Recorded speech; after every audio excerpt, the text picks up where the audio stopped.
brother. I don't get that on camera, right? We gotta get this right. The third splash, brother. We're still taking applications, don't worry. Still plenty of time for splashing there. The Warriors are boogieing down by the bay, while the only thing going down in Cleveland today is LeBron's banner, with the King having departed for Los Angeles. And even that was interrupted by weather, but you know what they say. When it rains, it pours. Belly up for another round of free agent fever here from our Atlanta studio. Matt 3D, GA right there. A couple more reported signings to get to later on. Plus, we'll offer up some absurdly early Western Conference power rankings. First, though, the buzz about Cuz. Let's bring in Mark Spears, who had some fascinating details about how DeMarcus Cousins and the Dubs got together on a one-year deal in his piece for The Undefeated. Mark, appreciate the time as always. You paint a picture of a player disillusioned about the market for his services after receiving no offers on the first day of free agency. How did he get from that moment of clarity to calling the Warriors? Well, it's certainly a tough free agent market, and you also have the Achilles injury, which either probably made teams hesitant or not interested. But you're also talking about a guy who averaged 25 and 12 and 5. That's Hall of Fame numbers, you know, and so it certainly had to be humbling, put him in an emotional place, and I think he decided, you know what, I'm going to take this into my own hands. I'm going to play 1 year, prove that I'm healthy, get back to being Boogie, and he called the Warriors. Perhaps he may have called some other teams, but he wouldn't go into detail about that. Called the Warriors, which was certainly a surprise phone call for Bob Myers, the GM of the Warriors, and ultimately talked to KD and Steph and Draymond, and decided that, you know, he was going to come to the Bay Area, which is still stunning news for Warriors fans and NBA fans. An amazing turn of events. You also wrote that Pelicans GM Dell Demps had already informed Cousins that New Orleans wasn't planning to re-sign him. Does that mean at any cost, not even a short-term offer to see if Cuz could get back to form? Yeah, well, he wouldn't go into detail, or I wouldn't say wouldn't. We didn't go into detail about that. Obviously, you have a certain finite time to talk about things, but he basically said that he did speak to the Pelicans, but no formal offer was made. And so obviously there's probably semantics on what conversations took place in the past and this, that, and the third, but he said that he was told that he wasn't wanted back there. And Spearsy, with that being said, which is a key thing. Like you could talk about contracts and what was offered and this, that, and the other, but he specifically said that he was told that they didn't want him. And Spearsy, with that being said, we know he's a talented player. How much of his history had a lot to play in this for the Pelicans? But here's the thing. I'm going to throw it back at you, 3D. What did he do bad in New Orleans? Nothing. That's why most of us are so shocked that they didn't offer anything. Because we know the Achilles injury is one thing. It may take you a while to get back to form. But is there something you may have found out behind closed doors we don't know why they offered him nothing? This is the one thing, and my family's from New Orleans, and I know New Orleans inside and out. GW Finn, shout out. Go eat there. But the people there loved him. He did more in 1 year for the community than most guys do in entire careers for the Saints or the Pelicans. He had a comedy show where he raised money for charity days after blowing out his Achilles. He had a Santa Claus event in New Orleans giving gifts to underprivileged kids. So, I mean, he got the community to love him real quick. He played his heart out. They're actually 9-1 in their previous 10 games when he got hurt. Pelicans were playing good ball, so I'm sure there had to be a lot of hurt feelings because he put monster numbers up for him. There was no issues. I guess if you had to find a knock, technicals, right? Right, yeah. Right. Yeah, and he actually told me he was at a point where him and Coach Gentry, who he got along with and loved, told him, you're not going to win. So he said he was actually trying to start talking to the referees more to try to find a common ground. and it wasn't really working, but he was trying. So I really don't. What happened in Sacramento happened in Sacramento, but I think getting traded to New Orleans changed him a lot. And there's really nothing big that anybody could say that he did bad in the Pelicans uniform. Spears, talk a little bit now moving forward. Obviously, the 800-pound gorilla in the room is still going to be the Achilles. And I know that DeMarcus has talked about trying to be ready for camp, but have you had a chance to talk to medical people, whether it be on the staff or what have you, that see a scenario where that is possible, plausible, and would they even want him to try to get back at that point? Or is this a scenario where they're hoping that maybe by All-Star break he can become integrated into that rotation? Well, in May and yesterday, he was adamant about the fact that he'll be ready for training camp. And I know people probably think that's crazy based on the injury, and I understand that concern. You watch his videos that he is posting. He's running on a treadmill. It's different than running in a basketball game, but he's back on the court doing some things. So he's competitive. He's adamant about being back. But then, once he signs with the Warriors, the big question is, what do the Warriors doctors say? What does Steve Kerr say? What does Bob Myers say? He's going to a place where he doesn't have to rush to get back, where he could be conservative. The Warriors always err on the side of caution of injuries. They won't want him back 100%. They'll want him back 110%. So they'll give him the opportunity and perhaps maybe even tell him, no, you're not playing, and they may have to, because he's such a competitive guy. And I know he's chomping at the bit to compete, to be a part of a winner, to play with the Hampton Five, that I know he'd probably go out there at 80. But we'll see soon what the Warriors think, and ultimately they'll probably have to make a collective decision on when he will play. Mark, obviously, as a team, you just don't get this opportunity very often where an all-star caliber player calls up and says, hey, I'd like to play for your mid-level. At the same time, there is the injury situation and when he'll come back and the uncertainty of all that. And there are other names out there that perhaps the Warriors would have considered with that mid-level money. Was this an absolute no-brainer for Bob Myers and the Warriors, or did they have to consider who else they might have been able to bring in for the same dough? Now, if a millionaire walks down the street and sees $100 laying on the ground, does he leave it there? No, we got extra $100, boss. Hey, ask them two dudes next to you with all that money. They're going to pick up that 100. And that's what the Warriors did. Bob Myers saw this odd area code from Alabama, picked up the phone, probably had to think twice. We might have had to put him on FaceTime to make sure it was the right guy. I can't wait to hear what Bob Myers had to say. But, hey, you get him for the mid-level, Jesus, that's the greatest mid-level signing in the history of the NBA. And Spearsy, real quick, that conversation that Bob Myers had with Steph Curry and Draymond and KD, how much of being around the Olympics and All-Stars, so they could say they know Cousins and Bob, we can bring him in and he's not going to be a deterrent in the locker room?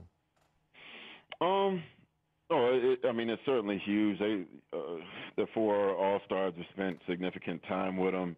The one thing that Cuz said that stood out to me is that Steph was ecstatic. He was surprised how ecstatic Steph was that he was coming to the Bay, how happy he was. And that, along with KD, and KD told me the winning culture and the team camaraderie is something that pushed him over. Draymond talked to him while he was in Greece. It's kind of like the Hampton Five thing all over again that convinced KD to come. So were there some other teams involved? Cousins wouldn't say. It's been speculated, but you got the champs, man. You got those cool cats to play with, those talented cats to play with. And this guy has dealt with so much losing. He missed the playoffs. Why not go from one extreme to the other and have a chance to compete with a championship with some fellow future Hall of Famers? Mark, we were Equally ecstatic to have you on to bring us inside those conversations and take us inside the decision for DeMarcus But you guys Cousins. put that ugly picture up of me, and you could have had me like my live handsome face on there, man. You know, I got my boys texting me, ha, and all that about myself. Yeah. Mark, have your people send us a new picture. Yeah, we need a new picture, Spears. We're going to take care of you. That bio, yeah, we need a new picture of you. I could have set my glamour shot. Next time we'll get that on. Appreciate it. We'll see you in Las Vegas, okay?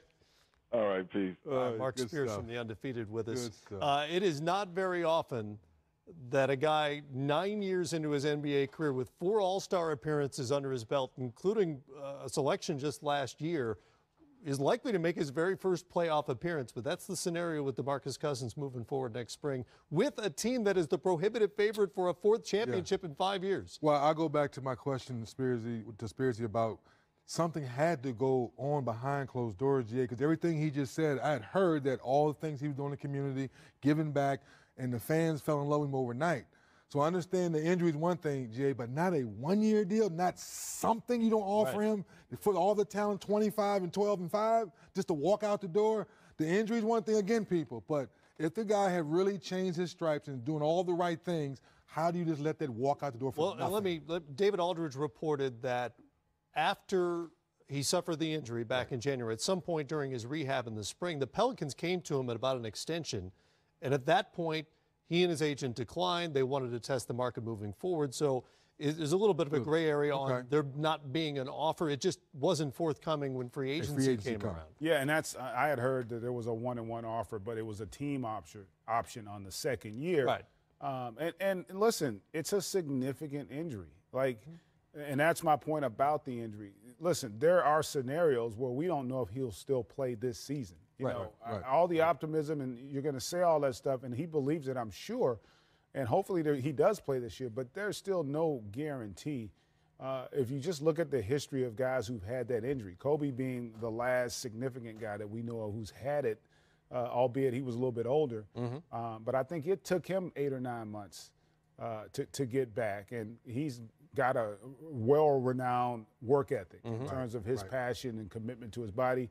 If Boogie is on that path, then, you know, God bless him, and hopefully that does happen. But we still don't know. And so, to me, it's not so much that he signed with Golden State. To your point, he didn't have a lot of takers. Right. Even at this number, he didn't have a lot of people that were willing to risk, not just about all the stuff off the court. I think this was more about whether or not he could be an asset on the court this season. And so now he gets the opportunity in an environment where he doesn't have to be as productive to still possibly command a max contract. And think of it this way, too. If you're Golden State, they get an opportunity to have him in-house for a year.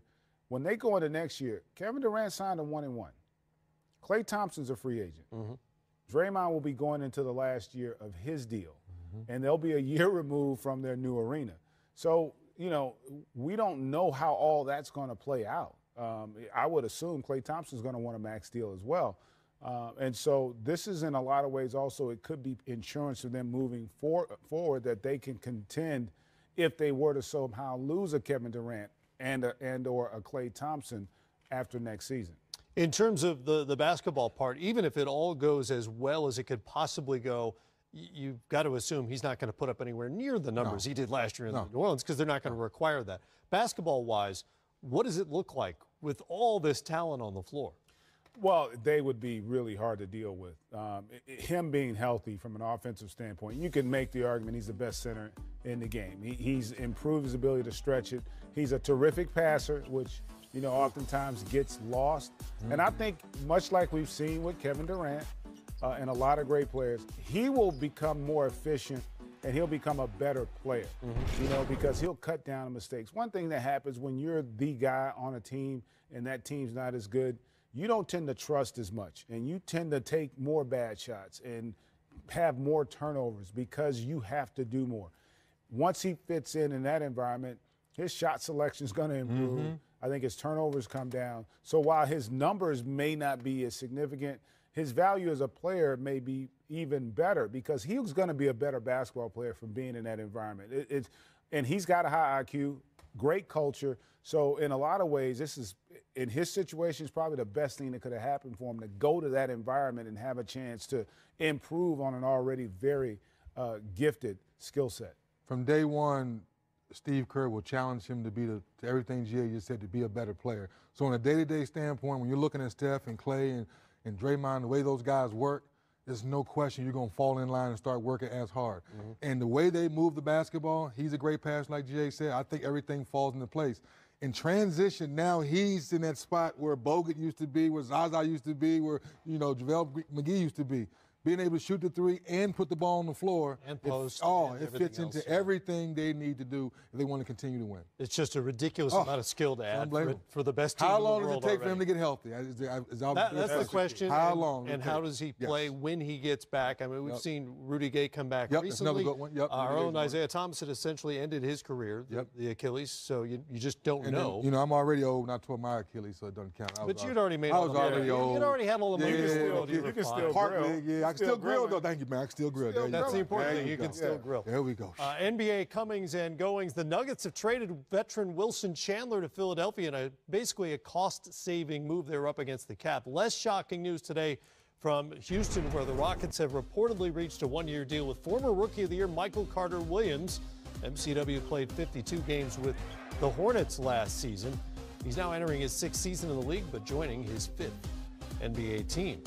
Wow. Meanwhile, the Wizards have added depth to their roster. Our David Aldridge tells us Jeff Green has agreed to a minimum $2.4 million deal to come aboard in D.C. Green was in Cleveland last season, where he played a huge role in the Cavs' road Game 7 win in the Eastern Conference Finals. And recall, this is a homecoming. He played his college ball at Georgetown. Tyreek Evans reportedly has a new NBA home and will head to the Eastern Conference for the first time. Evans has a one-year deal with the Pacers for $12 million. He averaged 19 points a game with Memphis last season. Just getting warmed up here on Free Agent Fever. Some perspective on LeBron's decision to join the Lakers is ahead from 7 Eastern time with the Spurs and the Hawks. You'll see the Grizzlies and Jazz at 9 o'clock. Then it's the Warriors and Kings from Sacramento. Things got underway last night in Utah and Sacramento with these notable rookies starting their pro careers. 29 points for Jaren Jackson Jr. That's how you get a career started. Marvin Bagley had a vicious dunk included in his 6 for 11 18-point night. Trae Young got him up for the Hawks on his way to 16 points, 20 field goal attempts. Likewise, Utah's Grayson Allen didn't shoot well, though he did have 8 boards and 7 assists. Always good to have Hall of Famers stop by the program, particularly when they get to come and say, told you so. Last month in an interview, Gary Payton said LeBron was Lakers-bound, telling the world that his son was already committed to LA's Sierra Canyon School. So as we welcome the Hall of Famer Gary Payton to the program, GP, did anything about the LeBron announcement or contract surprise you? Well, no, not about going to L.A. You know, we all had a pretty good idea that that's where he wanted to go. You know, his family always said that that they wanted to be in the sun, and he always had told him that his family is a big part of what he's going to do because they always been listening to him, and now he's going to listen to them. So we really, really thought about that. You know, the contract is that he's done. You know, he don't want to move anymore. This is his last stop. He just showed it. You know, he showed it by signing a long-term deal and giving L.A. a chance to put some people around him. So he's just showing that, you know, this is his last stop. Yeah, and the long-term part is interesting as well. He signed with L.A. without the guarantee of another superstar on the roster, at least this upcoming season. How good are the Lakers right now? Well, you know, they're going to contend. You know, once you get him, people got to understand, they had won 27 games a year ago, and then this year they were 8+. So putting him on the team, you can go from 35 to 45 to 47 almost. Give him 12 more wins and be in the playoffs in the West. They're putting pieces together. You know, they did a good job of getting Rondo with a guard that can help Alonzo Ball, Lance Stevenson who can guard somebody, JaVale McGee who can block shots and do things. Now he has to just have some players that's going to score with him and he can rely on. You know, and he doesn't have to do so much work. I don't know if they're a championship team. I don't think that's the case. I think they're a playoff team. And, Gary, with that being said, what advice would you give LeBron knowing that Cleveland's a small market from a media standpoint. Obviously, Miami has its market. But now you're going to L.A. They're expecting championships. What advice do you give him, knowing that you were the big man in Seattle going to L.A. with Shaq and all those things, but he's still the king of the hill? What advice to kind of get the Lakers back to championship? All I can do is just tell him to be himself. He has to go in there with the same mentality that he's been doing for the last, 8 years that he went to the finals for 8 years straight. He has to go in there and make everybody else better. I think if he makes everybody else better, you got to think about it. You're going to came to a Western Conference that's loaded. The Golden State and the Houston, they're going to be good, so you're going to have to try to dethrone them, but you got to get players. This first year, you got to make them understand we're going to get better. We're going to be a 10-plus more team, win 40, 45, 46 games, and then you're showing the light. The next year, you're going to have to be in contention of winning the championship. His mindset has just to be, I'm going to get this team to be the best team it can be. You get me the right players, we're going to win basketball games, and we're going to contend for a championship. Gary, let's move over to the defending champs now, Golden State. What was your thought when they were able to go out and acquire DeMarcus Cousins? And when he gets healthy, what do you feel like he brings to the table? Well, a great basketball player. We didn't think that he was going to be in this situation. Just taking a mid-level exception, and then all of a sudden now going with the Golden State Warriors. If he comes back right, he would have to adjust his game. DeMarcus likes to hold the ball at the top, shoot threes, and get to the bucket and spin and do things. But he got a lot of players around him now. He doesn't have to do that. I think he would have to get in on the block, face up guys, and be that man. That's the only thing Golden State missed was a big man. Now they got a true big man at 25 and 12 or 13 that can go. If he comes back from his Achilles injury and be the player that they want him to be and adjust his game and get down low and run with them, they're going to be an unstoppable basketball team. GP, before we let you go, obviously Kawhi Leonard is still out there. If you're any team in the league willing to take the risk to go after him, even if it's only for 1 year, which team should do it? Well, you would have to say either the Lakers or Philadelphia. Philadelphia will be a good team because you can take the risk. They'll still be good, and then you got to make sure that you can influence him to come back. This is a good team. We can win the East all the time. We can beat a lot of people. Then we can contend with the West, whoever in the West, if you be that player. And he has to bite into it. He has to be just almost like Paul George did. Oklahoma didn't think that they can keep him, but he got with Westbrook. Westbrook convinced him, and he stayed. I think the Lakers are the same thing. You put him with LeBron and a couple of more pieces, and he's at home, he's going to do that. But, San Antonio has to get the right players for him. And if the Lakers want to make that move and they want to keep him, they don't have any problems because he wants to be there. So that's the team that, has to make the sacrifice and say, are we going to give some of these young players away and some draft picks? And then think about, are we going to win a championship in year one or year two? And they got to make that decision. That's the Basketball Hall of Famer and free agent prophet, Gary Payton. GP, good to talk to you as always. We'll see you soon. Thank you, guys. More coming up. Kawhi Leonard remains a Spurs, still under contract for 2018-19, and that's kind of all there is to report, but we'll talk about him anyway. Next.